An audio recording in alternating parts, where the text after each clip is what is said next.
with Dr. Tiffany Lee at Priority Health Indicator. Dr. Lee, thank you for joining us. No problem. Thank you for having me.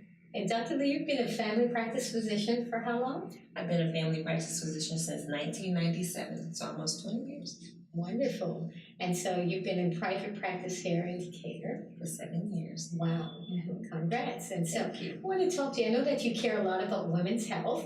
And so we're going to talk to you a little bit about that. First of all, your family practice, not OBGYN. If I have an OBGYN doctor, do I have to come to you? Absolutely, because as much as I love what my colleagues do with OBGYN, with family medicine, we tend to take care of the total patient. So after you've had your baby, after you've had different procedures done with GYN, you still need someone to do your overall health. You still need to get an annual physical every year, and now they recommend doing mental health screenings, which we do a lot of mental health in this clinic as well, because it's all a part of the women's health movement and families. Yes, and you deal with all members of the family? Absolutely, that's what makes my job so enjoyable, because even though I have a passion for women's health, the things that I notice in patients, it also extends to the family. All the members. And since women are usually the rock of the family, Yeah. you can tell that if their health is good, it actually extends to the rest of the family. Yeah, that's true.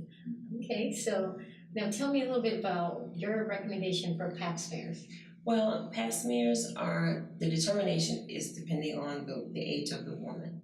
So typically the recommendations, you start at 21 and you get a pap smear every year if you've had a problem in the past with the pap smear. Okay. But if you have one sexual partner and you've not had any problems with your pap smear, you can get one every 3 years. Okay.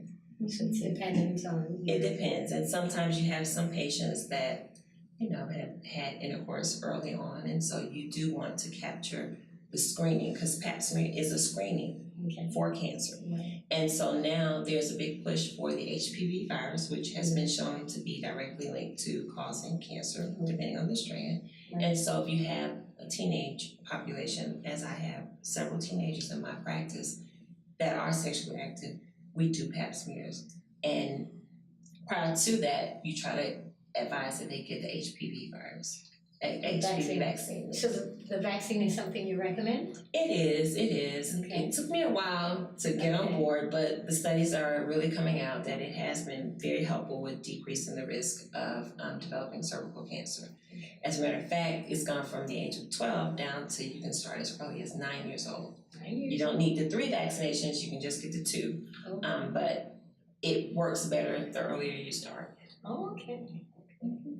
So they even recommend it for men, which again, as a family practitioner, I have males in my practice, and so depending on the lifestyle of the patient, they recommend to get the vaccines. you see, there's that. We think a lot of that is women, but Yes, just like with mammograms. Yeah. Men have a family history of breast cancer as well, and some men have an increased risk of it. So we try to do the totality of preventive health here.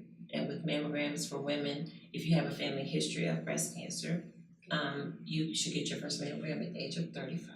okay. And then initially you will get one with no family history. You can get one at 40 and then every 2 years until the age of 50, and then you get it every year. But in the meantime, I encourage all my patients to do self-breast exams, and we go through that process here. Because you can find something much earlier than that. Absolutely. Unfortunately, the earliest age that I had a patient with breast cancer was 32 years old. 32. And I asked her, because at that time I was in my 30s, and I was like, wait a minute, how did you know that you had breast cancer? What made you think about that? And she said, I did my breast exam and I felt something that was not normal. And so, of course, I went home and did my breast exam, because it was pretty scary to know that can happen. And so now we encourage self-breast exams. And you teach self-breast exam methods to your patients as well? Absolutely. Okay, wonderful. Wow. Well, thank you for the information. It was really nice. We're here with Dr. Tiffany Lee at Priority Health, and we're looking forward to seeing you again. Thank you for having us. It was nice.